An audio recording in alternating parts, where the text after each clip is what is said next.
What's going on, brother? There, back in the studio. That's right. And you have the nice graphic behind you now. It says Area 210. Dude, Chica likes the new Dia de los Muertos design that you have with the Oh, yeah? alien. She likes it a lot. Which one? This one? All of them. All of them? Yeah. Yeah, we're going to be rolling with that stuff going forward. Yeah. Can you turn on my chat? Yeah, the chat's on right now. Oh, okay. Headsets are a little bit low. Hold on.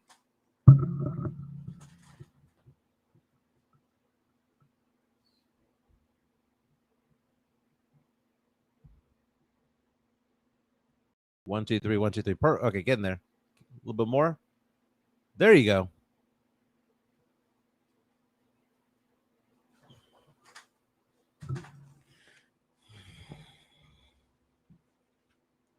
Yeah. Todo tirado, they said. Sam Salinas in the house. Oh, can you see the screen here if I put some on the screen? Yeah, we got all that stuff working. So Jonathan Pettis is in the house. Matt Lerma says, "What up, vatos?" What is up, fellas? I got my nephew still all messed up from last night. Joe need a shot to even out. What up, Mario Cavazos, Alex Noriega, Tony Ornales, Matt Gomez in the house too.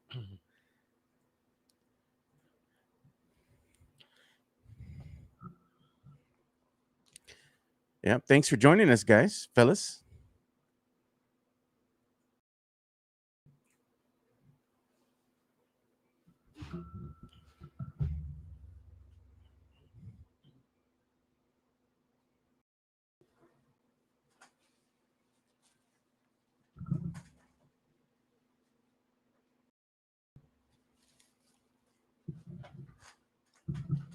What's up, San Antonio? What's going on, South Texas? This is the Area 210 podcast. My name is Mike Jimenez.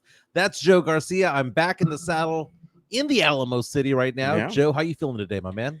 Feeling good. Feels weird to be back in the studio with you here. I know, right? The chair still fits. Yeah, You know, everything's everything is where it needs to be. This is fun, dude. This is good times. Hey, lots to get into today, Joe. And it's funny because usually we dive deep into 2 or 3 topics, but I think today we're gonna shotgun this show. Yeah. And have like 10 different topics ranging from sports, pop culture to things that are nostalgic in nature, Joe. We're powered by PF Chang's Lock and Tear. You can check out our feed right now. Pete Aguilar is in the house, Sam Salinas, Chris Gonzalez, Matt Gomez, Chris Leha, all of you guys here. Leha bringing up the fact that Joe's a little bit hungover today. Joe, what happened last night? Good. I had fun with my nephew. We went and celebrated his birthday, so I was just hanging out with him. We stayed up for a little bit last night. Stayed up till about maybe 2 a.m, something like that. You braved the crowd at the Stout House last night. Yeah, we ain't scared, man. We're from here, dude. Last night I was hanging out with some friends. We were watching Happy Gilmore 2, so I'll have to give a movie review later on today. Oh, God. No spoiler alerts when it comes to it all. I don't want to give away any of the reveals or whatnot, but it was a fun show, fun movie. We'll talk about it a little bit later. Yeah. Dallas Cowboys already with an injury at training camp. It's a big name that went down. It's not as bad as once feared, but we'll get into that. New video of Jeremy Sohan shooting the 3-ball, Joe. And I think this week we need to ask the question on a Twitter poll as to what is the confidence level that you have in Jeremy Sohan this year after we're seeing all of these videos out there. He's putting his best foot forward out there. He's basically saying, look, I am trying right now. It's a contract year for me. I am trying. We'll get into that. Chris Paul also had some nice things to say about the Spurs. No. There was a guy that is trying out for the NFL who's too fat to perform. Is it the guy that's 450? 450. Damn. 450. Dude, they full metal jacketed his ass yesterday. We'll talk about him for a little while. We'll dance around that one as well. There is a former UTSA star who might make an NFL roster when nobody thought he was going to. There's a big battle going on. Former wide receiver for the UTSA Roadrunners is doing very, very well. In fact, the newspapers over there in Jacksonville are saying that this guy is becoming a fan favorite over there. He's getting reps with the first team, Joe. As an undrafted rookie, getting reps with the first team. Not bad. Caught a 53-yard pass yesterday from Trevor Lawrence in practice. Talk about that. In pop culture, Justin Timberlake booed off the stage. Was he drunk? Someone see was okay. We're gonna show video of him performing. What would you think if you saw him perform? He mailed it in, Joe.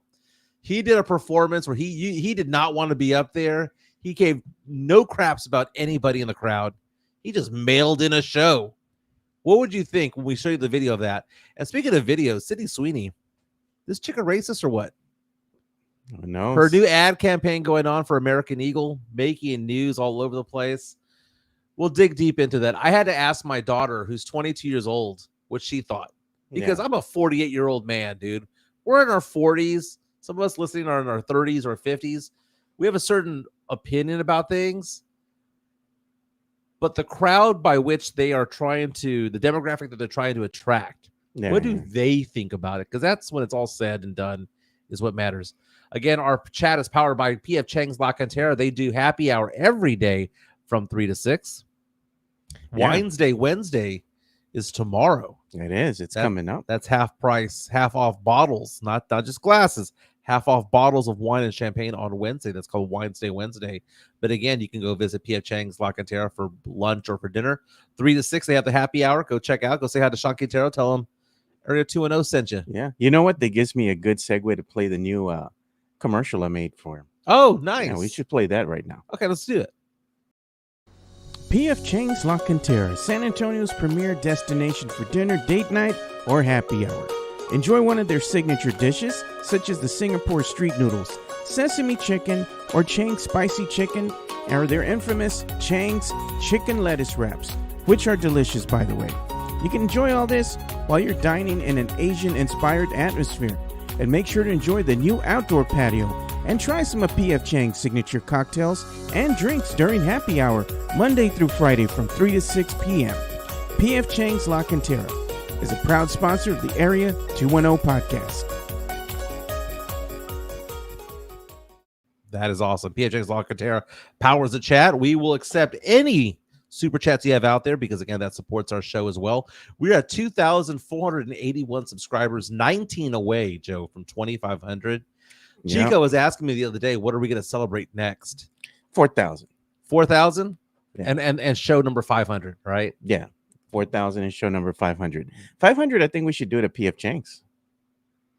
Round up the troops, go out to P.F. Chang's maybe on a weekend and, just celebrate a little bit. Have a happy hour out there on the patio that we're always talking about, Very nice. Very nice. So, Joe, let's talk about the Spurs to get going. I have found that Spurs fans right now are super optimistic. I was talking to some friends yesterday about the over-under with the Spurs wins, and DraftKings has it set at 43.5. So they're believing that the Spurs are going to be the 8th best team in the West, north of 500. We had some news earlier this week about De'Aaron Fox not making some Asian tour because of some bum foot injury or ankle injury that he has, but apparently he's okay. But Joe, I believe that the Spurs fans are now optimistic for the first time in quite some time, and I think that they're on board with us because we've been saying this for a while now. Playoffs are busts. Yeah, and one of the things that the Spurs fans now have that we haven't had in about 5 years is expectations. And I was listening to Zach Lowe's podcast the other day on I believe it's ESPN, and he does things for the Ringer as well, talking about like the reasons to be optimistic as a Spurs fan. Yeah, it starts and ends with Wemby, right? That's basically it. If Wemby has a good year, Spurs are gonna have a good year. Wemby sucks this year, we're not gonna have a good year. I mean, let's just call it what it is. We suck again. We suck again. But my temperature check right now, and I'm not gonna beat him up today, but my temperature check is on Jeremy Sohan because again, more video being released, and it's not like he doesn't know this. He's releasing this video. Yeah. It's on his social media. Do you have it pulled up? I'm looking up from Jeff Garcia from Locked On Spurs and Ken's 5, where it shows more video. Yeah, I have it up. All right. It has more video. We got all sorts of stuff. I'm playing the I got all Yeah. sorts of stuff going on. I'm trying to share. Yeah. So we have a video of Hold on. Jeremy. Let me. Uh-oh, There, Joe. I got it. There you go. There he is shooting some more threes as he's preparing to play for Team Poland this summer. Made 3 out of 4, claimed the third one. All right. I mean, again, there's nobody in his face, right? But at least he's trying out. At least he's perfecting his game. At least he's not doing bicycle kicks playing soccer, right? So I'm looking at Jeremy Sohan and I'm thinking to myself, should I get excited about a Jeremy Sohan year, Joe? It is a contract year. This is a year in which the Spurs could cut ties with him at the end of the season, or they can decide to extend him. And now a restricted free agent means that he goes out there, he gets whatever contract he can get, and if the Spurs want to keep him, they match. Yeah. If they don't match, it's gone when it comes to it all. So, Jeremy Sohan temperature check, Joe. Optimistic, pessimistic when it comes to Jeremy Sohan, or do you think he's just another dude? No, I think he wants to win, dude. I mean, he's probably tired of the losing. You got to get tired of the losing at some point. If I could give something about some excitement about it, Joe, I can't remember an offseason where Sohan was really trying like this. Sohan seems to be taking it seriously these days for the first time in a long time. Jason Garcia on our chat powered by PF Chang's Lacantera saying Sohan is the Angel Reese of the NBA. Leha calling him Ben Sohan. Ben Sohan. Hand of a fist saying this show gives Sohan so much love and attention. At some point, the Spurs are going to have to rely on him, right? I mean, he may not be a starter day one. He's probably not going to be starting for this team. Oh, Lord. Here we go, right on cue. Matt Lerma. You want me to say it in the Matt Lerma voice? Okay, yes, please do. Y'all talk about him. He's always left open. And then he says, Then get made. He doesn't practice with a defender. Leave Sohan alone. Okay, so let's talk about Jeremy Sohan when it comes to it all. The Spurs are now making themselves known to become a defensive-oriented team. If we can go to 2 bucks, Joe. Yeah. Because, okay, if they're going to become a defensive-oriented team, doesn't that make Sohan expendable? Because if Fox is a good defender, and Castle's a good defender, and Harper's a good defender, and if Barnes could hold his own, and if Wemby is an excellent defender, and Cornette's an excellent defender, I mean, I'm just saying that the specialty that you had of Sohan, which was he's just a really good defender, he doesn't need to know how to shoot. Well, if there's other good defenders on the court, I'm just saying that, God, if he could develop an offensive game, he'd be a special player. I think they'll probably keep him around because of his defensive prowess. It looks like that's the trajectory that the team is going, moving forward here. They're going to be a lot better when it comes to defense. And the other thing is that you see Sohan working in the offseason, as we've seen these videos of him early on working on in the gym, him, Vassell, and some of the other players working on their craft. That bodes well because that means that they want to win, that they're getting tired of losing. You got to get tired of the losing at some point. Right. And you have to be like that Nacho Libre. I want to win. Right. And that's why I'm giving some respect towards this. I think a lot of people in our chat are thinking that I'm clowning on Sohan today. I'm not. Yeah. I'm grateful that he's out there at the gym every day, all day, representing Team Poland. And even if he was representing Team Poland, he's probably out in the gym doing what he's doing. Oh, yeah. He's going to be playing over there. Yeah. So I like seeing this. I want to be wrong, Joe. I want to be wrong about Carter Bryant. I want to be wrong about Jeremy Sohan. What's wrong with Carter Bryant now? Because he doesn't have an offensive game? There's no offensive game. We don't know that, though, because he's really hasn't played not even one season yet. Yeah, but he's going to learn how to play in the NBA. What if he proves, 6 points per what if game, he proves Joe? you wrong? What if he proves you wrong? I want to be proved wrong. I'm not over here excited if I'm right. I want to be wrong every single time when it comes to that. I'm not going to fault the kid if he doesn't have a good offensive game because you know what? His defense is on point, and you can turn that defense into offense, man. I mean, so far we've seen him play really good defense against players that are G League level. Okay, but when it comes to NBA level, we shall see. we shall see. But he balled out in Las Vegas defensively. Offensively, he had one good game. He was 6 for 8 one game. Aside from that, he shot piss poor. But here's the thing, Joe. I don't care if you're Carter Bryant as a great defender or Jeremy Sohan as a great defender. You can't shoot. You can't play. You know who couldn't play at all? Well, not good at all. Anyway, former Spur Bryn Forbes, who I used to He was nickname him. awful. I nicknamed him Barbecue. And the reason I nicknamed him Barbecue is he would always get cooked in the paint Yeah. every single time. Anytime he had to defend somebody that was taller than him, that was it. Barbecue Bryn chicken. Forbes is the bizarro version of these guys. Bryn Forbes is somebody who could shoot lights out from time to time, but couldn't play defense for No, crap. at all. He was the is Bryn Forbes the worst defender we've had on the Spurs I in the think last 10 so. years? I think I so. mean, I think there's an excellent argument to be had that he's the worst defender that we've ever had. He is so bad. But I'm looking at the Spurs right now. I am optimistic. Sohan's giving me some of that optimism right now because I'm seeing him work on his craft. I'm seeing him trying to get better. But then again, I look at this and I think to myself, it is a contract year. He has to. But he needs to be available. If he goes down with another injury, I'm done with him. The back injury.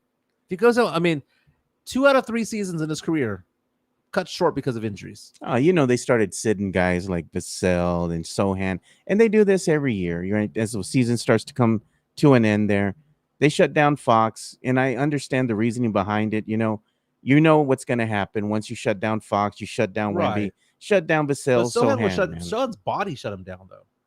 I think it was a combination. He played 56 games his rookie season, played 54 games his third season. Yeah, I think it's a combination of him and him lagging injuries or nagging injuries that he had, and the Spurs just wanting to shut their better players down for the rest of the season and not risk injury, let them rest, and they already knew what was going to happen with the record. They weren't going to make a playoff berth or get into the play-in. Let me ask you this, Joe. Do you think, we hear the phrase all the time that iron sharpens iron? Yeah. It's old school phrase, right? Biblical, if I'm not mistaken. Is it possible that Sohan looks around at the locker room and thinks to himself, "Oh my God, I might not get any playing time because Kelly Olynyk is out there, who's an 11-year vet. Luke Cornett's out there, who plays really good defense too. He's also 7'2". Do you think he looks across and goes, "Man, they might go a 3-guard set with Harper and Castle. It might be 3 smalls and 2 bigs." Do you think that maybe Jeremy Sohan has grown up? Because the first few years when they got him, he was a kid out there. I think he was a kid mentally. I think he was a kid physically out there. I mean, he was 6'8", 6'9", but I did, you know what I mean by being a kid. I think there's an immaturity that was there. Yeah. We saw that with him crashing his car on I-10. That didn't just happen, Joe. He was just probably going too fast, lost control. But do you think that you look at if he looks at the locker room and thinks to himself, it's the last year of my rookie deal. I'm a restricted free agent after this. Yeah. I either want to be extended for a good amount of money or be taken away by somebody else for a good amount of money. Do you think he looks around and goes, "Man, I lost my starting gig"? He did. He lost a starting gig. Harrison Barnes came in, took the job. Wemby, having no desire to play the 5, do you think that he looks around and thinks to himself, "Man, everyone around me has gotten better and more experience. Luke Cornett's coming in. Kelly Olynyk's coming in.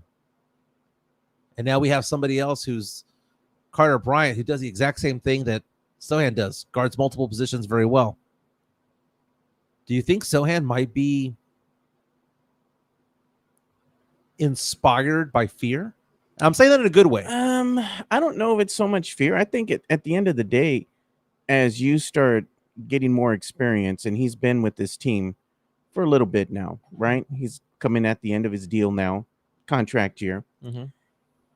You get tired of losing. He's seen the team, and look at all the players that have come and gone, right? While Sohan has been here.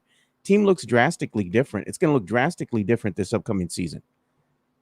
I think he's just tired of the losing. I mean, you want to win, and that's why he's in the gym, and some of the other Spurs are in the gym. I'm not going to fault them for being in the gym and working on their craft and wanting to get better. I hope it translates into them getting more wins because, as we have said, the expectation with a healthy team, with the acquisitions that they have, added to the team, the expectation is playoffs or bust. It's not play-in, it's playoffs. They are good enough as currently constructed with the players that they have now and the experience that everybody has now, because we can't say, oh, they're a young team. They don't know anything. They don't have. We got to stop with that already. Yeah, The the youngest team in the NBA won the NBA Finals this year. Exactly. So we got to stop giving them a pass. Now it's time to go ahead and put up or shut up. It's playoffs or bust. That's the battle cry for this upcoming season. And I'm hoping that all these videos that we see of them working out in the gym translates into them putting a better product out there on the court. That's what Spurs fans should be expecting, right? Yes. With all the work. Again, the word is expectations. Yashikar reminds us that iron sharpens iron is Proverbs 27:17. Thank you so much for that. No. I'm excited as a Spurs fan for the first time in 5 or 6 years. I know this team is going to be good. The question is, how good are they going to be? As Zach Lowe pointed out on his podcast earlier, you have to believe that De'Aaron Fox is going to be better because he's healthy. Yeah. You gotta, his hand is healthy. You got to believe that Wemby's going to be able to go out and give you 70 games at least and be all world, a top 10 player in the NBA. You have to believe that Dylan Harper's the truth. You have to believe that Stephon Castle can improve his shot a little bit. You have to believe that Sohan can improve his shot a little bit. You have to believe that Harrison Barnes, his production is not going to fall off the cliff. You have to believe that Cornette's going to fit defensively with everybody down low. You have to believe that Keldon Johnson can keep his motor going. You have to believe that Devin Vassell is going to fit with all the different pieces that are around him. You have to believe in all of these things, Joe, and I can see it happening. You have to believe that Mitch Johnson was the right guy for the job all along. That has yet to be seen because we haven't seen what Mitch Johnson can do full season. With his full season. He came in, with Pop having to bow out because of medical issues, because he had his stroke and whatnot. But for all intents and purposes, coming into this season, this is finally Mitch's full season as the head coach, and he's going to be running things his way. Because what the front office said officially, this is your team. Mm-hmm. He can run the team the way he wants. And I think we're going to see some welcome changes come out of this because we've seen the Spurs play an archaic style of basketball under the reign of Coach Popovich. Right. Now that you have Mitch Johnson coming into the fray, being able to run the team with a lot of young players, you're hoping for a different style of Spurs basketball this season. A different style, a defensive-oriented style is what I think we're going to have. Dallas Cowboys. What was that? Chicken. All right. Well, what are we listening to, Mike? That was an ESPN commercial right there. I was looking up. You know what? I will mute that right there. That sounded a little sus. It did, bro. Dallas Cowboys had some scary news yesterday, but it wasn't as bad as we originally thought. Tyler Guyton, the offensive tackle that they drafted in the first round, I believe it was last year, is going to be okay. Apparently his ACL is intact, and the odds of him playing in the first week of the season is possible, Joe. But again, it happens every year, Joe. You see somebody go down with an injury. You're talking about a 6'8", 322 offensive tackle who's going to be anchoring the offensive line for the Dallas Cowboys, 29th pick in the draft in 2024. Going out with an injury, Joe. You hate to see that, right? It happens every year, Joe. Yeah. That some player goes out, but what you can't have, Joe, for a team that has no running game, for a team that has an injured quarterback all the time in Dak Prescott, you can't have a starting left tackle go out. But he goes out and it's reportedly going to be for the entire year because it was going to be a torn ACL. Yeah. They go and they check it. They say, oh, it's just a fracture. It's a bone fracture. Going to be all right. 6 to 8 weeks. 4 to 6 is what they're saying. Well, you might look at that and go, okay, 4 to 6 weeks. Let's do the math on there. That is week 1 or 2 of the season. He might miss a game or two. Possibly if it heals correctly, properly, quickly, he could be there for week 1. If he's going to need surgery, get it done right away. Right. But I mean, that's the one position, Joe. I mean, offensive tackle, left tackle, the blind side. You can't have that happen. You can't have Dak running out there for his life. He's going to pull the meat off the bone again. Pull up blame. Yeah. Everyone's saying bad things about me because I had a commercial on from ESPN.com on there. So I apologize for that. It did sound suspect. Suspect, man. I'm telling you, dude. They're saying, what type of computer does Mike have? Is that an Acer? No, Mama's, bro. It's your computer, Acer. Joe. It's not an Acer. It's an HP Victus. It's a gaming laptop. Yeah. An Acer. No, hombre. Hey Joe, I'm gonna put my Twitter up right now. Great stories coming out of Jacksonville's training camp. Remember the name Josh Cephas? Yeah. Josh Cephas played for UTSA. Dude, that guy is having himself a camp. He was undrafted, goes into Jacksonville, and is suddenly starting. I have some video here. He's suddenly playing with the starters right now. That's Trevor Lawrence right there. Josh Cephas of UTSA Roadrunners. Meep. Going deep for 52 yards in practice, called the play of practice. He apparently is turning heads left and right. All the blogs over there in Jacksonville are saying that they want this guy on the team. And apparently he's building great rapport with Trevor Lawrence, not only on that play, but several other plays that are showing online. Jeff Barney, who follows the Jacksonville Jaguars for News4 Jack, sports editor for WJTX TV, comes out and says, Joshua Cephas is going to make this 53 if he keeps this up, having a great camp. It's good to see a UTSA Roadrunner out there doing their thing, man. I mean, look at him. He looks like a pro. Yeah. And Josh Cephas was my favorite of the UTSA Roadrunner wide receivers the past few years. Really? They had three really good ones. Cephas was my guy, dude. Cephas was forever getting open deep. It's so nice to see, man. But apparently, according to these Sports Illustrated and those who follow Jacksonville football, they're basically saying that Cephas is in the running to have the last wide receiver position over there, that it's a battle between him and somebody else that they drafted. Now, they do have Brian Thomas out there, who's a really, really good wide receiver. They did have they picked up a wide receiver early in the what was that guy, the two-way player, Henry? Oh, yeah. They got him as well. So it's interesting to see what Jacksonville's doing right now. But I looked at Jacksonville's depth chart on ESPN. Yeah. Guess what? I'm looking at it right now. Travis Hunter is who they have there as they picked him up number 2 overall. But here's Joshua Cephas' name right here. They have him in the second string right now, moving up the depth chart. That's fantastic. Josh Cephas, 6'2", 193, 24 years old because he played one of those COVID years as well. Out of UTSA, rookie, trying to make his way onto this Jacksonville team. Awesome, dude. We're going to see what he does during the preseason games, man. He's got a ball out in preseason. Oh, Matt Lerma, Joe took offense to that Acer comment. I'm like, no, dude. Midtown Tech saying, that's my son. Cephas.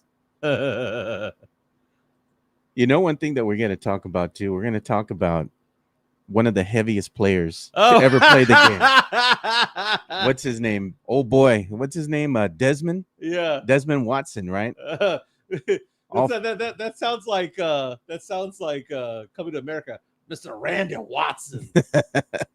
Okay, so all 450 pounds of him. I told Spernandez. Oh, this is my talking comment.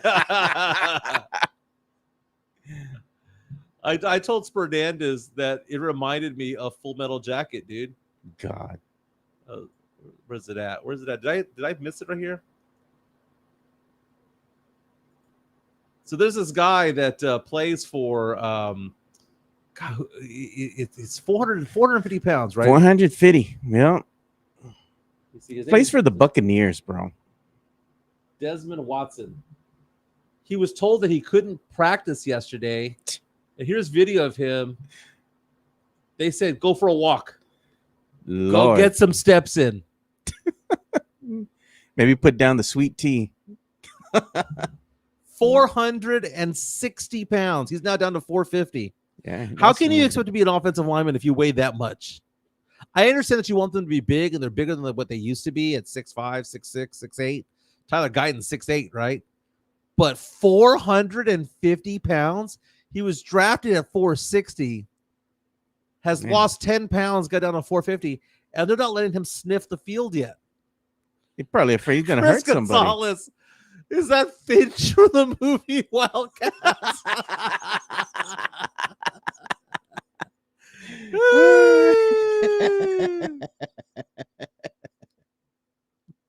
Freaking Wildcats, dude. That was a great movie, man. That was the first time we saw Woody Oh, Harrelson and Wesley Snipes together, man. They reunited for White Men Can't Jump. bro. But I'm looking at Desmond Watson. His nickname is Big Dez. He's a nose tackle. And Tampa Bay Buccaneers didn't draft him. They just picked him up. You know, he was undrafted, but he was known for his size. 6'6", 460. He's down to 450, cannot play. This is a Full Metal Jacket type of thing. Imagine going to training camp, Joe, and them saying, nah, get your ass on the track and walk around. You're not going to make the team if that happens. You know what my coach used to do when we played football back in the day, and you'd run around? Yeah. You do laps, right? Especially in the summertime. 2 days, you know, just run and getting conditioning in. So the coach would have us run around the track. And you had to keep, like, you wanted to be right in the middle of the pack. You wanted to be a front runner and be in the front, fine. But I was kind of in the middle of the pack because you didn't want to be the guy at the end. Because the coach would Coach Escamilla would come back, and big old tall white guy, right? And he'd be like, I told you boys to keep running. You better run. And then they would get mad because we had this one guy, Rob, Bumblebee, big old guy like that. Always at the end, just kind of walking. The coach would go up there and kick him in the ass and told him, you better start running, Tubby.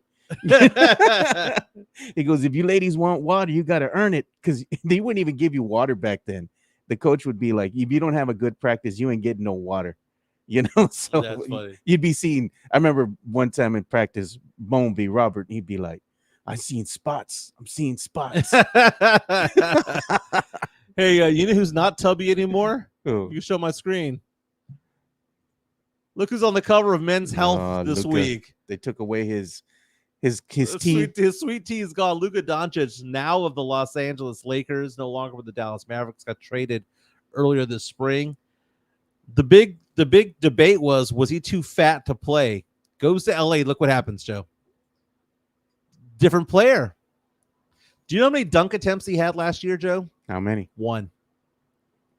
He's a guy who should be tall enough to dunk, but has been too tubby to do so. Still a top 5-10 player in the NBA. But what are your thoughts of seeing Luka Doncic look like this now? And now they asked the question, how did he do this? He says intermittent fasting, that he doesn't eat between the hours of 8 p.m. and noon, and that he gets a hard, intense workout in at the end of his fast. So 10 a.m. to noon, he's working his ass off to burn off the rest of the fat. He's lifting weights, not smoking cigarettes anymore, not doing the sweet tea. No more beer? Not as much beer. Dude, look at him go. Yeah. Midtown Texas ain't effing cute. Oh, look at that. Chris Gonzalez, Coach Escamilla was no joke. If you know, you know, man. Yeah. Look at Slim Luka. Joe, if Luka Doncic is doing this, Joe, if Luka Doncic was a top 10 player in the NBA, probably a top 5 player in the NBA while he was tubby, do you think that he has another level ahead of him, Joe? That he might be able to become a top 2, top 3 player in the NBA if he's this healthy? Like, imagine his game now. Yeah. Or opposite being true. What if his game was relying on him being thick? You know, because part of what he does is what? He baits players into getting behind him. He uses his body to shield. Not as much body to shield anymore. How is that going to help him play defense, though? Because that's one of the things that's the gripe on Luka, is that he can't play defense. Well, he can't play defense because he's too fat to guard anybody. He's always hurt, too. I think losing the weight's going to help his knee. Because remember, his knee, it always looked all messed up, dude, especially when he would get into the postseason. Right. He looked like he was just grimacing in pain the entire game. Like he would just go down with injuries. It was usually the legs, right? Mm-hmm. Knee injuries of some kind, having back problems. It was because he was just too heavy, smoking, drinking beers, drinking that sweet tea. Right. I mean, Matt Lerma says on the chat, powered by PF Chang's La Cantera, says, before my weight loss, my ex-girlfriend told me that if I wanted to get healthy, I should move to LA. Maybe she had a point. It's funny because, you know, I'm slimming back down again. You know, I yo-yo my weight. I was up to 256, Joe. That was the highest I ever was. Yeah. I got down to 230 even. And then I shot back up to 246. and then I'm back down to 236. So I'm yo-yoing my way back down. But Chica was telling me, Joe, be careful.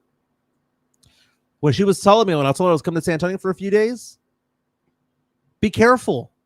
Was she talking about gangs? Nope. Was she talking about the south side, west side, east side, or north side, or Stone Oak? No. What was she talking about, Joe? The food.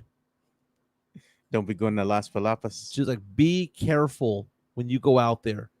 Don't slide back because of the food over there.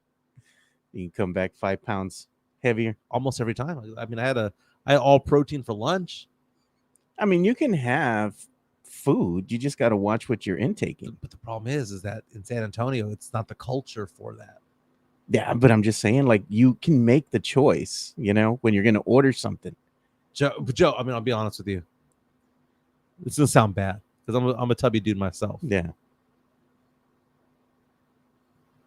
Hang out in Conroe, Magnolia, Brenham, all these areas. It's about 2 hours away. Don't see a lot of fat people out there. See a lot of tortas out there, man. The second I got into Bexar County, it was Torta City, dude. Charles Barkley was right all along, man. He was right all along. It's just not the culture, Joe. And it's funny. Every city has a culture when it comes to certain things. Like I go visit family in Denver. Dude, they're all about outdoorsy stuff because they have the hills and the mountains and all that stuff. Yeah. San Antonio, the food's just too good. It's just too savory. It's too delicious. It's almost like the food got too good. So now the city is not only poor, Mike, but you're saying that the city is also poor and fat. Well, that was already known. It's just I was part of the problem. I gain weight when I come to San Antonio. I lose weight when I exit Bexar County. It just goes with the same. That's our 2001 says, Mike, eat less. I understand, but the tortillas are so good. They don't have taquerias like here. Dude, the taquerias out there in Conroe, Woodlands, Houston, there's only one that's good. I've been like 15 of them. There's only one that's good. Look, it's Fernandez. He says, blaming San Antonio for being fat is crazy. No, you know what? If I went to England, I'd be the skinniest guy in the world because their food's trash. Dude, I'm serious, man. Oh, look culture. at Jess watching. He's saying, or work out with me, Jimenez. Oh, I did one time. It was good. It was fun. It was fun. Hey, man, you go out there with Jeff. It was a speakeasy. There might have been illegal stuff going around. Go out there with Jeff, dude. There ain't it's all no frills, man. You're going to get a good workout. You're going to just sweat it out. Well, you got the cardio because you have all the roaming dogs in the parking lot. They chase after you for a little while. They drop a chicken in a pen. And you have to go chase after it like Rocky and the first Rocky. No. Look at what Rafa was saying. He says, who's the gordita capital of the Texas? San Antonio's do the running, but I don't think we're the capital for it all.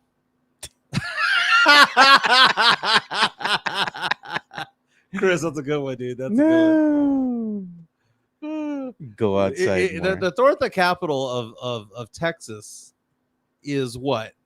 Eagle Pass? Oh, God. I knew you were going to throw some shade at some. Is it El Paso, Eagle Pass, the Valley? Laredo. Come on, bro. Laredo, which is what San Antonio would turn to if the Spurs ever moved out of San Antonio. We'd just be big Laredo.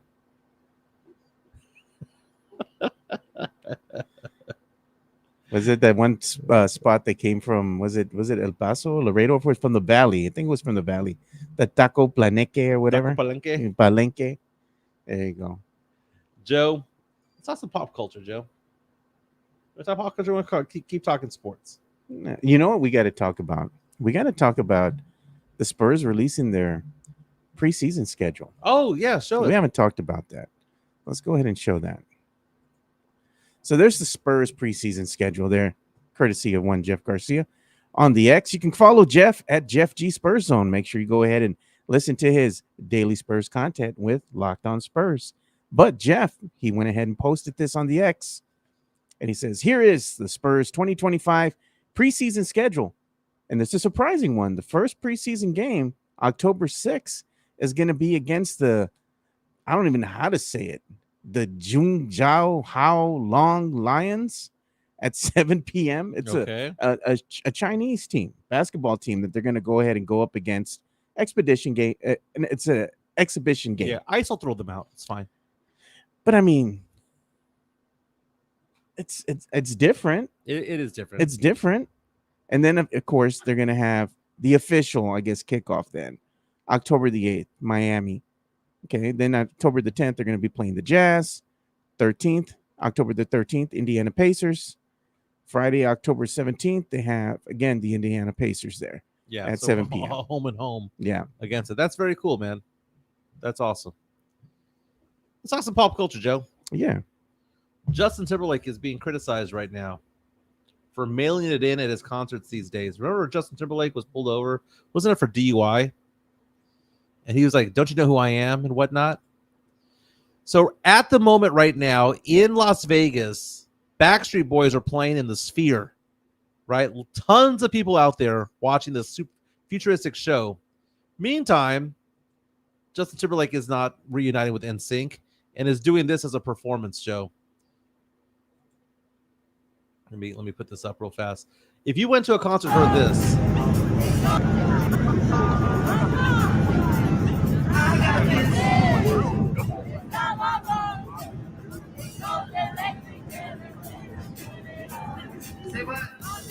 he refused to sing the entire show, Joe. Why?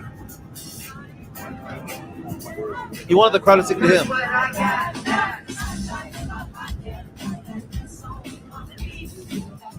People walked away from the stage, Joe. This is awful. Go to a concert and they didn't sing.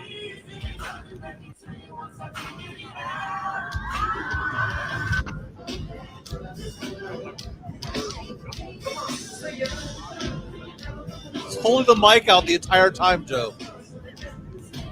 Maybe the crowd wasn't into it. He wasn't into them.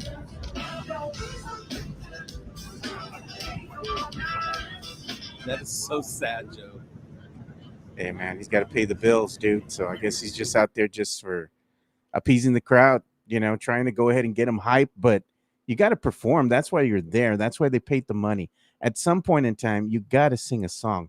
Maybe there's something going on with him. Maybe he was too drunk or something. Well, I mean, it's funny because I had something going on in the background when I was playing that, so it didn't come out the way that I wanted to. But if I'm put it back on, Joe, yeah.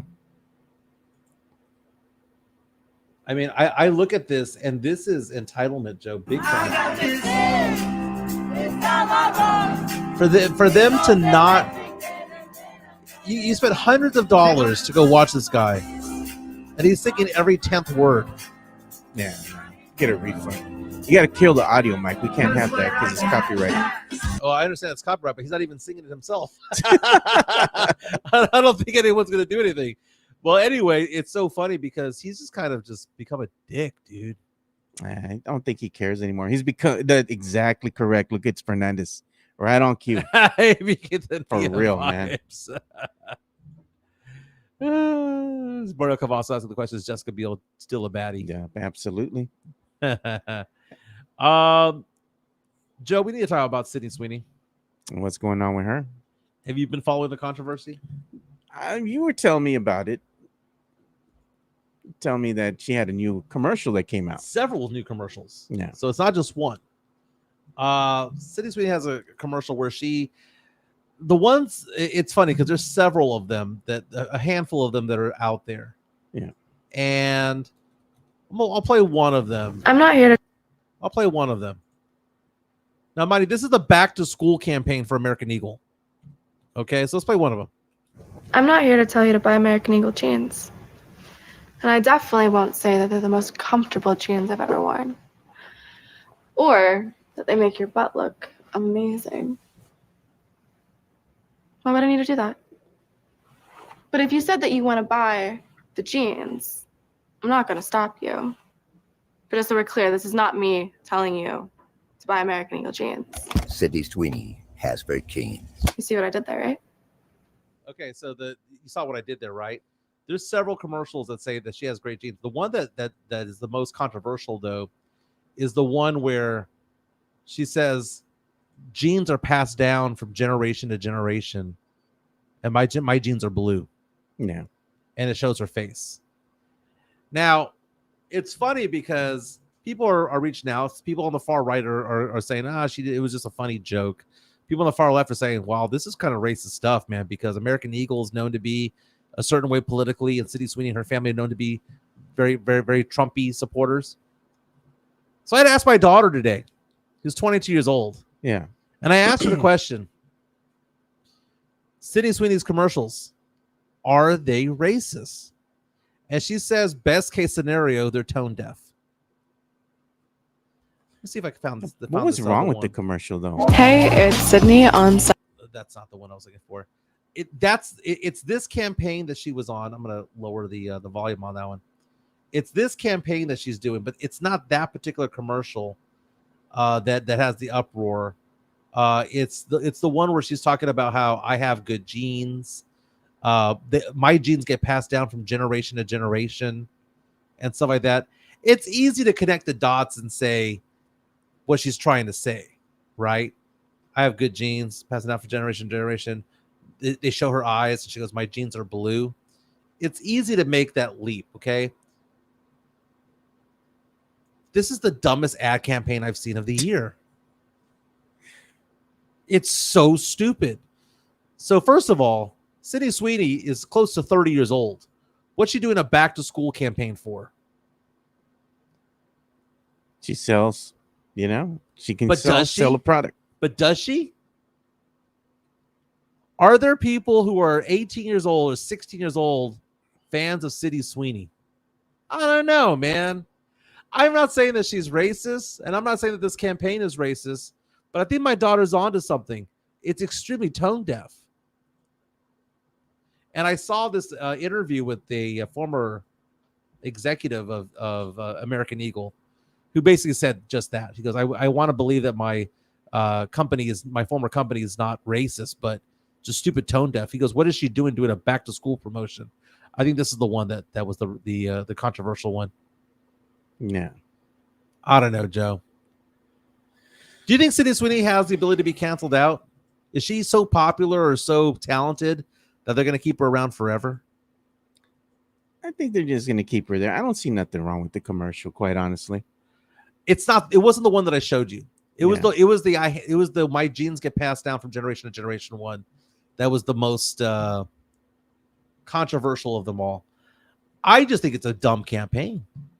I'm not going to say it's racist, but I just think it's dumb. I didn't know if it was like she has people. Yeah. She has handlers. She has managers. She has people who watch. They have to look at this and ask themselves the question, is this a good marketing tool for her? Do you know what this reminds me of? Elon Musk. God. Who buys Teslas? The tree huggers. Right?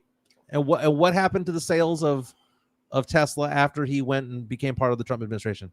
He became part of Doge. No, but what happened? What happened to the sales? of Tesla? The sales of Tesla started tanking. Yeah, and they still have plummeted because now it has his. We always knew that Tesla and Elon Musk were one thing. Yeah, the people who are trying to buy it. So the question isn't whether I think it's racist or you think it's racist. It's do kids between the ages of 16 to 25 think so? They're the one. They're the marketing. They're the market of American Eagle. Because when you go buy jeans, so you're not going to go buy American Eagle. I'm not going to buy it either. Yeah, but the kids at that age, they're not thinking about that. They could care less about all that kind of stuff. They're just saying that there is somebody that they're familiar with, because they've been watching Euphoria and other things that Sydney Sweeney comes out in, as far as movies and whatnot. Yeah. So they just see her selling something. She's popular. She's cute. Yeah. It's going to sell.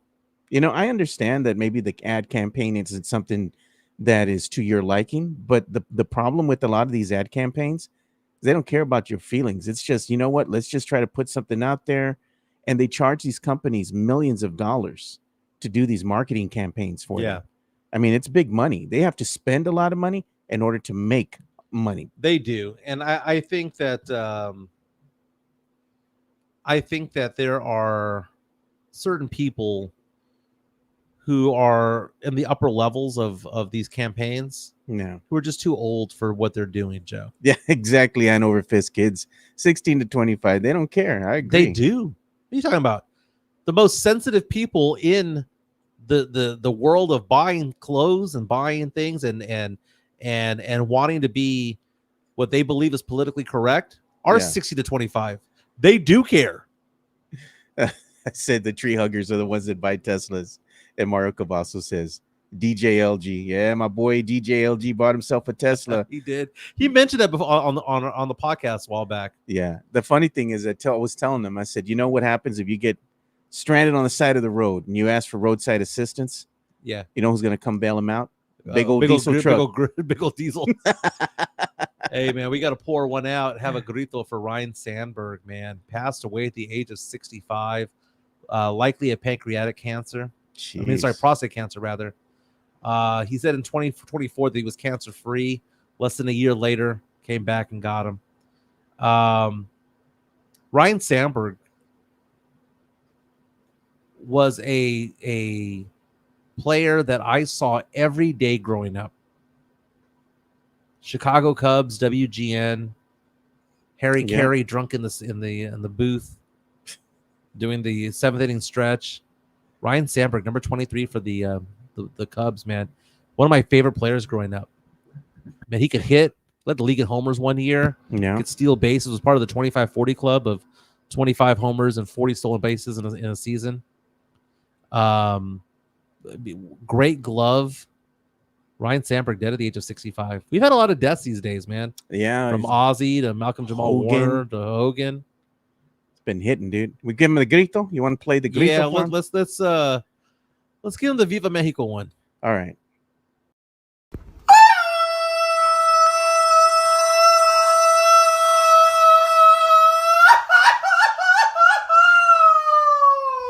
¡Viva México, cabrones! Pour one out for Rhino, man. He was badass. He was a great player. Also, pour one out a little bit for Deion Sanders. Jeez, man. Battling bladder cancer. Says he's beat it, but he's no longer the head coach for the Colorado Buffaloes. Yeah, he had bladder cancer. He came out talking to the media saying that he didn't even tell his own kids the extent of what was going on with them because he wanted them to focus on the draft, playing football, that kind of thing. You know, didn't want them to worry about him. But Deion doesn't even have a bladder at this point. He got his bladder removed. So he's peeing out in a bag somewhere, you know? He's had a lot of medical issues that he was saying when he was playing football, didn't have so many. Now that he stopped playing football and he left the NFL, retired, he's had nothing but medical problems. Mm-hmm. He's had surgery after surgery after surgery. And at some point, you got to think about longevity. Right. How long is he going to be able to sustain being a head coach? Well, he also had part of his foot amputated. Oh, yeah. He had another, I think it was his toes or something like that he had to have amputated because it was another part of the foot that he had to have amputated because of an infection or something like that. Yeah, it says he had blood clots in his legs, had 2 toes amputated in 2022, and emergency surgery in 2023 to treat persistent clots. So we're not going to give him crap for bailing on those players at Colorado, but I mean they left their colleges, their universities to go follow him to Colorado, right? To go play with him and his son Shadir, and Shadir is now in the NFL. It's when the announcement was made that he was going to have a press conference on Monday. Dude, people were after Deion Sanders. They were saying, "Oh, he's just going to bail on the players because of his son's no longer there." But now you find out the extent to his conditions. It's brutal, man. It's brutal. So feel bad for him and his family. Hope he gets better as good as he can be, man. But that's got to be a bad life. I mean, think about that, Joe. To be one of the greatest athletes of all time. Yeah. To play both in an NFL game and a baseball game on the same day. I believe one of them was a playoff game. Baseball game was a playoff game. To do that the same weekend. And just to go back and forth between the teams, like no big deal. To be one of the greatest athletes. And now years later have to piss in a bag. Ryan Sandberg, one of the greatest second basemen of all time. Hall of Famer. You know, known as a good guy in the Chicago area, well respected and loved in things. And for him to battle the cancer that he had as well, it's so sad. You know, we take our health for granted sometimes, and it's sad to see our heroes pass away or not be as strong as they once were. You know, it's so sad, but Deion Sanders, man, legend. There'll never be another Deion Sanders, man. I don't care. Travis Hunter goes to Jacksonville. He'll never be like Deion, man. Never be like Deion. Hanover Fist got it right. Says it's called getting old. We all can't age gracefully. Is what Hanover Fist says. Yeah. Dion was talking to the media. And he was saying that he can't pee like normal people anymore. He's like he depends now. I'm like, hey. I don't want to see that day for me, man. And he's just getting old. But you know what? It's not something that people talk about a lot. They kind of keep it hush hush or whatever. But I commend him for coming out and kind of like humanizing the whole thing and saying, "This is where I'm at right now." Right. Chris Gonzalez wants us to bring up the fact that Marcus Morris Sr. got arrested for fraud. God. He was a fraud when he said he was going to join the Spurs back in 2019. Marcus Morris had a 10-year-long career in the NBA. He was a good player. I mean, we're not going to say that he was He's bad. all right. But he got picked up by PD. I believe it was in Miami, if I'm not mistaken. Arrested on a fraud charge. I think it had something to do with stemming from bad checks. 13-year NBA veteran. Arrested in Broward County, Florida, according to police records. His mugshot is now available. You got it? Yeah, there he is. Got busted. You know what I say to that? Good. Says he played for the Suns, Pistons, Celtics, Knicks, Clippers. Spurs was supposed to play for the Spurs back in 2019. Spurs dropped Davis Bertans and another player to make room for him. And then he was like, psych, not going to happen. He had a battery charge in 2012 and assault charges that he was acquitted from a brawl in 2015. What I had read was that this involved bad checks for things like cars and boats and How things the hell like that. do you write bad checks, bro? Isn't like he a Dude, multimillionaire? No, man. Every single when we go to an NFL game or a NBA game, Yeah. when we go to any of those games, 2/3 of those mofos are broke. God. It doesn't matter. Remember that 30 for 30 was called Broke. It was with Bernie Kosar. They're all broke. The hell you get? How can you be broke if you're making that much money, man? Because they are uneducated. Doesn't matter if you're white, black, or brown. Like, you're uneducated. You got to live within the means. You don't really need like a $10 million mansion. Brett Favre is broke, as PTSD TV mentions. These players, what the NFL and the NBA do is they try to get people to go in there and educate them when it comes to matters of finance. Yeah. But they're broke because they spend way too much money. I've seen the finances of a NFL player before. Was never my client, but I was asked to help out. It's just tragic, man. They try to take care of too many people. There's so many leeches of that leech onto them. They get in trouble with girls. They knock up girls in states where they have to give up 20% of their income. They buy too many cars, buy too many houses, buy too much jewelry. They try to live a life not for themselves but for other people. The smartest person I've ever seen speak about money? Who? Rob Gronkowski.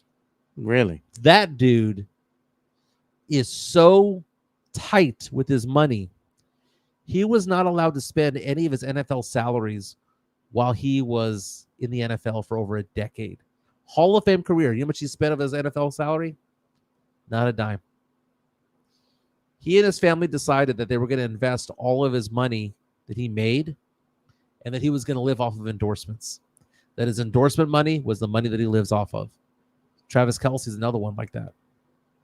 Well, the Kelce brothers got smart with it because they started their own podcast, which became quite lucrative for them. Mm-hmm. And they have endorsement deals. So I think they're going to be just fine, making money after leaving the NFL. Yeah, I think so too. And these players need to understand that they have only a certain shelf life. Yeah. The average, the average player plays for like 3 or 4 seasons.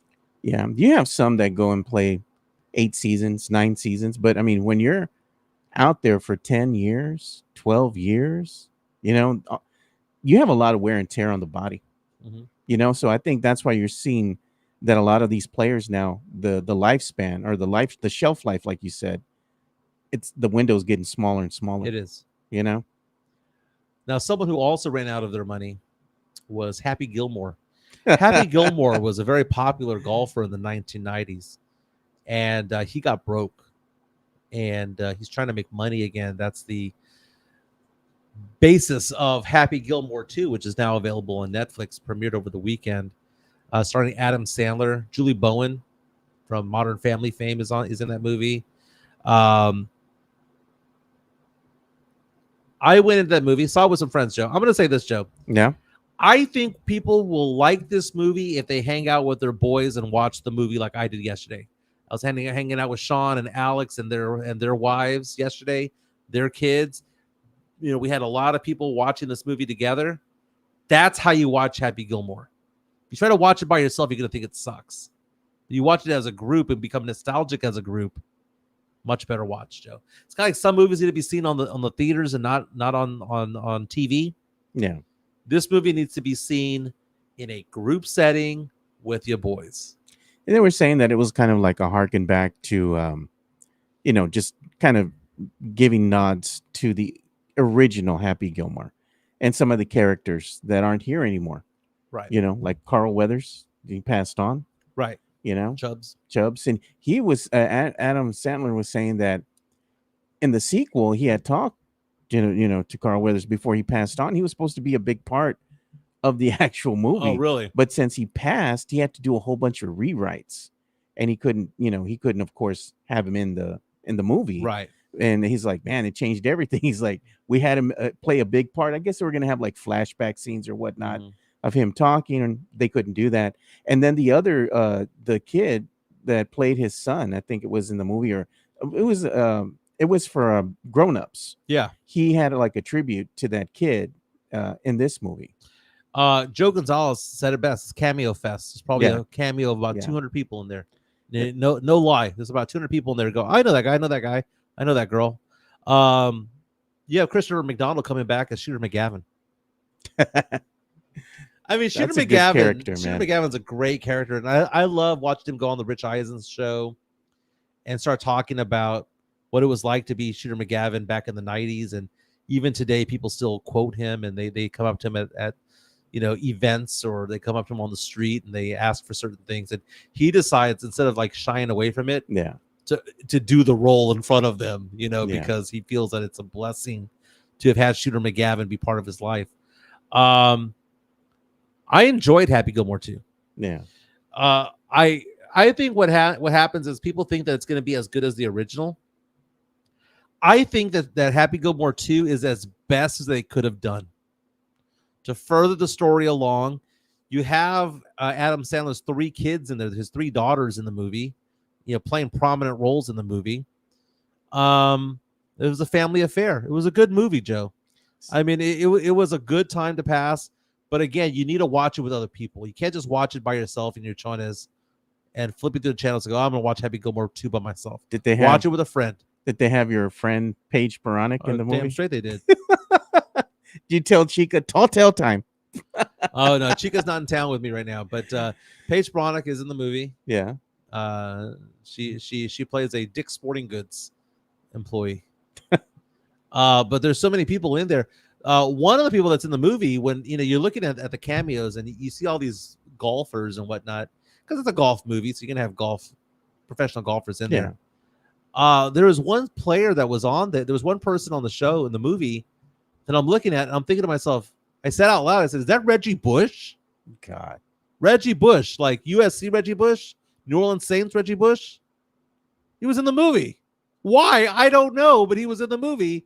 And I recognized him, and I did. And then when the credits went by, it confirmed that it was Reggie Bush. Reggie Bush. It's a good movie, dude. It's a good movie. I'll probably take a look at the film probably on the weekend or something, or maybe today if it's kind of slow at work, I'll put it on. Yeah, it wasn't bad. But you have to almost have to focus on it, Joe, because there's so many cameos. You don't want to miss it, man. Yeah. Tony now saying Chica out of town. Mike is a single man for the week. Nah, man. Who's gonna cook I'm giving up my single card, man. I gave up my single card a while back. Chica and I. celebrated over the weekend, Joe. Yeah, I saw. Got some. I got the photos to prove it. Yeah, let me know when you pull the photos up. Yeah, I got them up. All right. So Chica and I went to. Okay, so that's at a tattoo parlor. Her daughter was getting a tattoo, and so we were watching her friend. Her friend was like, "So do you want one? Do you want one?" And I debated whether or not I was going to get a tattoo. The tattoo I wanted to get was a Jack of Hearts. Maybe not the full-on face and all that stuff, but maybe the J and the 9 and something else with it. Jack of Hearts is my favorite card in the deck. A lot of symbolism to that. Was in Austin, Joe. Those tacos suck, man. They're expensive too. Dude, that was some awful Mexican food. You know what it is? It's Torchy's tacos. That's what that crap is. It's all like that, dude. Then Chica, I got her a Gucci purse. There it is. We'll splurge. That was our first date, Joe. Because look what I wore on our first date. No. Look what I wore. Uh, Old school, Joe. I wore school. the OG. The OG logo. I like the new logo that we have now. It's a lot better. Yeah. That's funny, dude. Don't get a tattoo. Hand of a fist saying that it's the height of conformity. That's funny, dude. That food sucked. Joe, what do you think of this shirt, Joe? It's a cool shirt. I know you said you couldn't. You hadn't brought this shirt out in a while because you didn't fit in it. Right. So this is like another notch to you, on your weight loss journey, saying, you know what? I can fit in this shirt, which I couldn't fit in before. Well, and so what's so funny is that, if you're lifting weights more and stuff like that, your weight doesn't go down. Just your body changes a little bit. Yeah. Because you got to burn the calories in order to lose the weight. Right. Yeah. So Chica calls me Donkey Kong all the time anyway, man. TMI, bro. Why? Well, why? Too much information. Tall tale time? Oh, God. Here we go.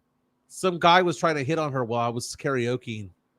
She was sitting there and some guy tries to go hit up on her. I dropped the mic and I jumped off the stage.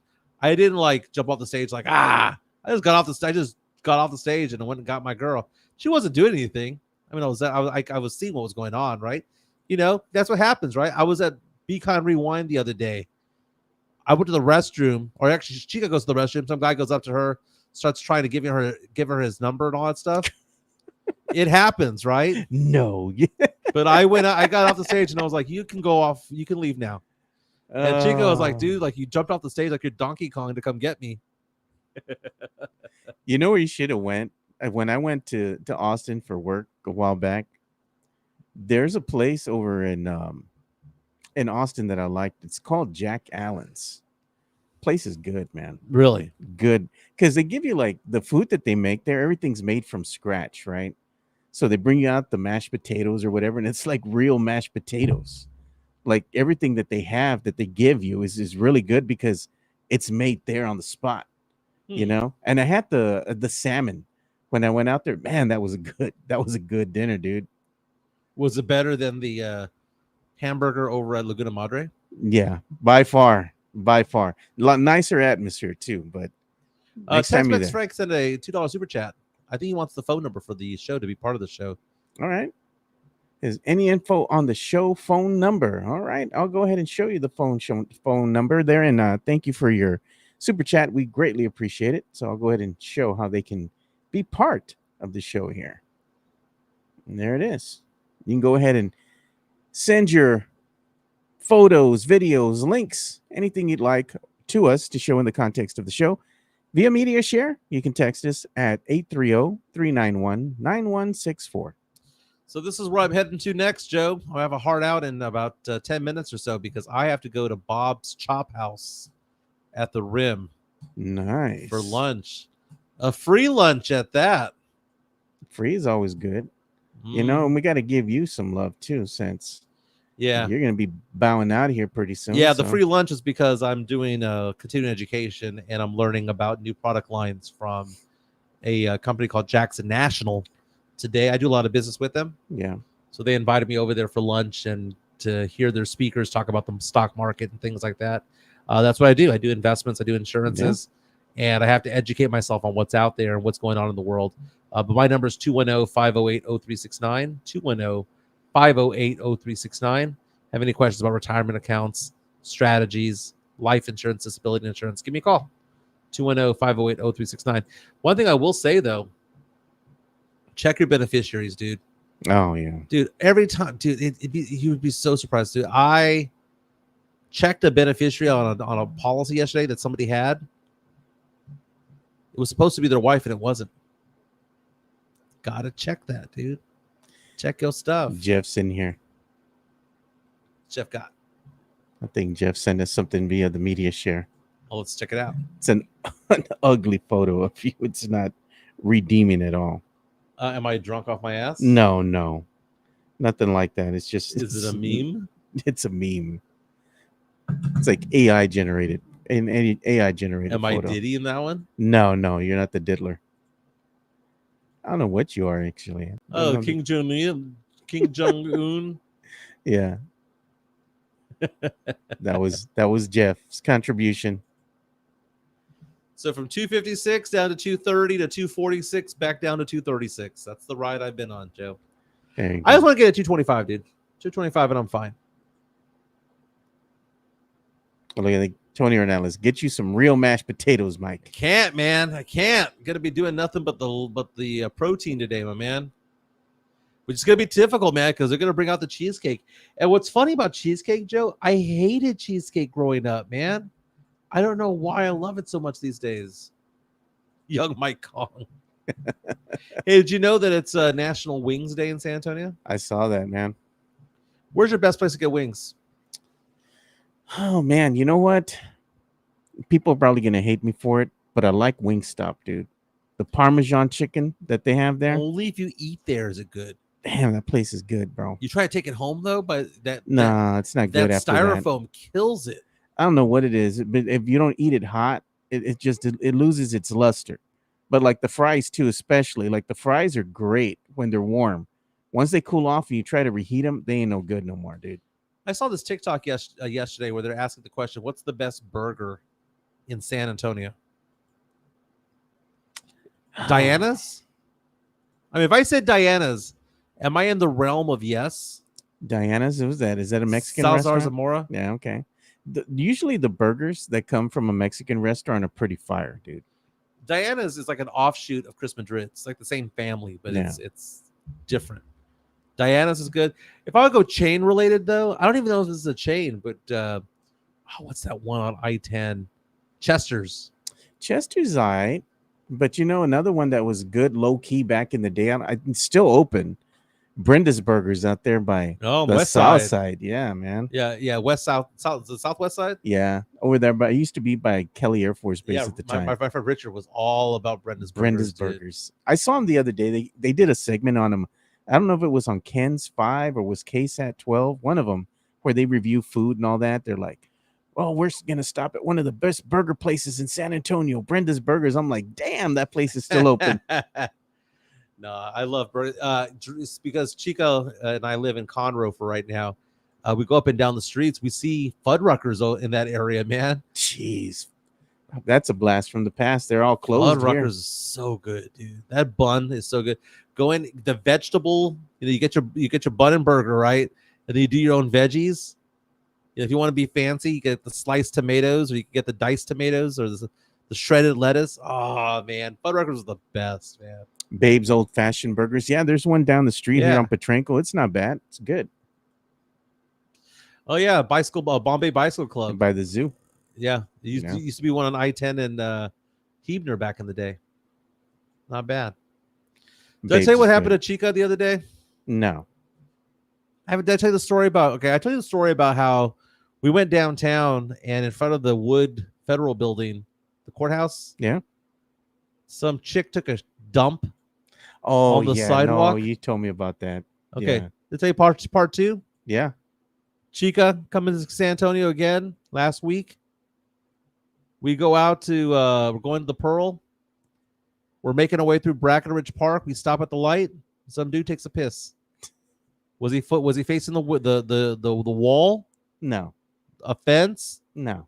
just outward into the street? Didn't give a damn, bro. Dude, Look at this, man. Somebody's bringing back SR $ 2001. It's talking about Puffin Billy's from back in the day. I There used to remember be that one place. Yeah. right here off of Military and Highway 90, right there as you come under that underpass. It used to be off on the right side. I think now it's like some type of insurance company, Yeah. but it used to be Puffin Billy's. They used to have a train logo on the front, and those burgers were good. And we're coming up at it, Mike. It's 11:20 now. Yeah. Alex here reaching out to us saying that there's $1 wings today at Pluckers. That's not bad. Nice, man. There used to be a place over in off of Culebra called Royal Burger back in the day, dude. That area right there, Royal Burger, and there was a Fargo's Pizza right behind it, man. Those were like my two favorite places growing up. That and Godfather's. Not bad.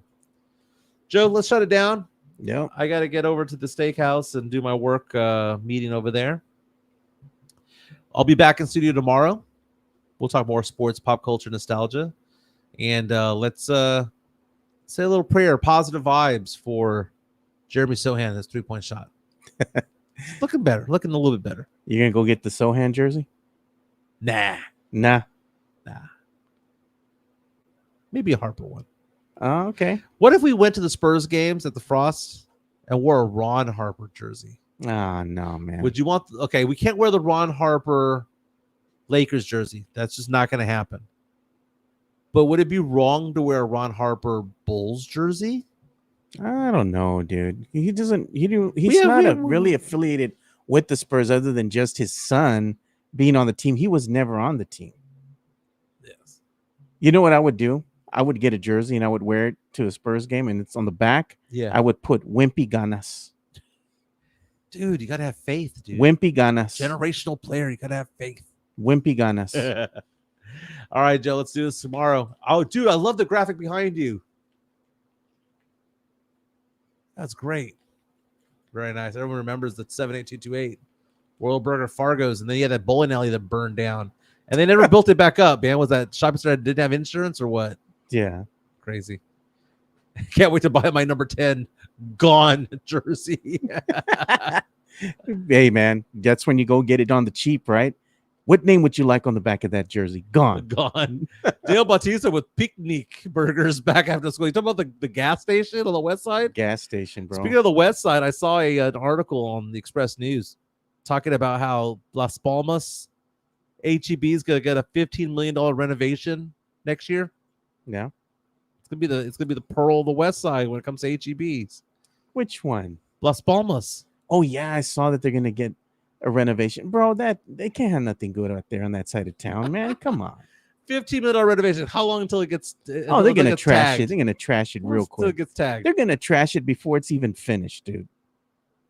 Before it's even finished. You're going to have that infamous tagger that's around San Antonio all the Yeah. time. Scab. You see his name everywhere, dude. He's going to go tag that place up. I don't know. We didn't talk about this today, but maybe we'll talk about it tomorrow. That city councilman from District 2 who went off on the Spurs in the stadium in Project Marvel. They want to go ahead and shut down. Stand down. Okay, let me guess. You're pissed off because the Spurs play in District 2 and they're going to be out of District 2. Is that what you're saying? Is that what you're saying? I'm mad wanting to shut down Project Marvel. You know, and it's like this. What happens if San Antonio doesn't get behind building the hemisphere for the World's Fair back in the day, in the 60s, right? Yeah. Would San Antonio have been the destination that it is now? Yeah. As far as tourism goes. Right. You know, the phrase that is oftentimes used, you know, when it comes to it all. What's that phrase that they use when it comes to like revitalizing an area that is Gentrification. You Yeah. know what? Sometimes gentrification is good. Yeah. Yeah, a little unknown secret there. Because, you know, we could have that rent by the hour motel downtown, or we could have the Pearl, Yeah. right? Oh, but it raises the property values of everybody around them. Get the F out. Mike, go make more money. Go make more money. There are retirees out there, man. They're not retirees. They're old people that live out there, Yeah, dude. get out.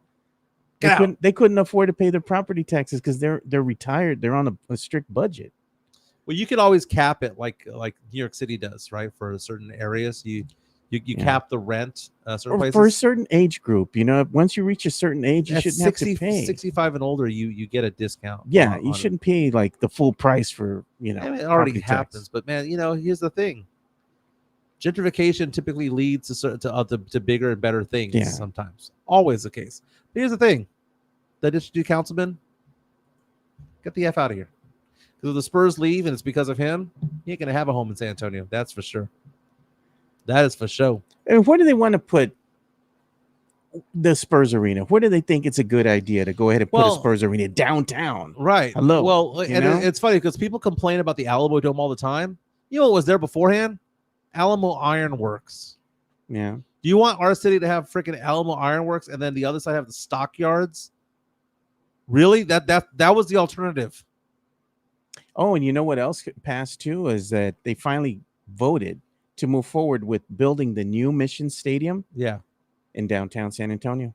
They made a deal with the I think it was at the school district that was there. Yeah, SASD So probably. they can go ahead and use the property that they had, which it was an empty parking lot, man. Mhm. Now it's going to be put to use as a new stadium. So now you have baseball downtown, right? You're going to have the Spurs, so hopefully they're going to be Maybe playing 10 years from downtown. now. Yeah. You're going to have UTSA football still in the Alamo Dome. It's not going to be a bad venue to go to in about 10 years from now if you want to go and watch. But the potholes, dude, the pothole people piss me off. We'll have a conversation more about this tomorrow because we're gonna have a guest tomorrow, more than likely. But it's saying it's going to be good for the city in the long run. But the problem is getting there. Yeah. Matt Gobbins, they approved a Ferris wheel behind the dome. Good. Who's going to ride the damn thing? The Ferris wheels? Why? There's a big, massive Ferris wheel. They have one in London. How many people? They have one in Vegas. How many people get on it? I never see nobody on it. In Vegas? They have one in Orlando. They call it the Orlando Eye, right? Yeah, it's the Eye. The Eye in Orlando. They have one in yes. I go there down that strip. I don't know how many times I've been there. You know how many people I've seen on that freaking thing? Zero. Okay, Ferris wheel number of people. Let's see here. The Vegas one has at the link. Wow, theirs holds 1,120 people. It's their version of the Eye. Dude, it's popular, Joe. It's popular. Whether you want to admit it or not, that's what people like to do. It's a waste of money, dude. A freaking Ferris wheel. That's your answer.